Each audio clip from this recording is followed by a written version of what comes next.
ଯେଉଁ ମୂର୍ତ୍ତିକୁ ମଣିଷ ଗଢ଼ିଛି ଆମେ ତାକୁ କେତେ ଆଗ୍ରହରେ ପୂଜା କରୁଛେ, ହେଲେ ଆମକୁ ଗଢ଼ିଥିବା ବାପା ମାଆଙ୍କୁ ପୂଜା କରିବାକୁ କାହିଁକି ଭୁଲି ଯାଉଛେ? ବାପାଙ୍କ ହୋଟେଲ ଛାଡ଼ିଲେ ହିଁ ଭାତର ମୂଲ୍ୟ କେତେ ଜଣାପଡ଼େ। ମାଆର ପଣ ତ ଦୂରେଇ ଗଲେ ହିଁ ପ୍ରେମର ମୂଲ୍ୟ କେତେ ଜଣାପଡ଼େ। ବାପାଙ୍କ ପ୍ରେମ ଭାରତ ଠାରୁ ବି ବଡ଼ ଅଟେ। ମାଆଙ୍କ ପ୍ରେମ ଦୁନିଆ ଠାରୁ ବି ବଡ଼ ଅଟେ। ପିତାମାତାଙ୍କ ସହ ବଡ଼ ପାଟିରେ କେବେ ବି କଥା ହେବେ ନାହିଁ, କାରଣ ସେ ଆମକୁ କଥା କହିବା ଶିଖାଇଛନ୍ତି। ବାପା ମାଆଙ୍କୁ କେବେ ଭାଗ କରିବେ ନାହିଁ, କାରଣ ସେମାନେ ସମ୍ପତ୍ତି ନୁହନ୍ତି, ଆମକୁ ଗଢ଼ିଥିବା ଦେବତା। ବାପା ମା ସେହି ଦେବତା ଅଟନ୍ତି ଯାହାଙ୍କ ଝାଳର ଗୋଟିଏ ବୁନ୍ଦାର କରଜ ବି ସନ୍ତାନ ଶୁଝିପାରେ ନାହିଁ।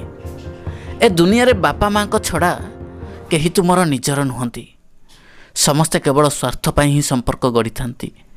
ବାପା ଆଉ ମା ଗୋଟିଏ ମୁଦ୍ରାର ଦୁଇଟି ପାର୍ଶ୍ୱ, ଜଣେ ଦେହ ହେଲେ ଆଉ ଜଣେ ଛାଇ।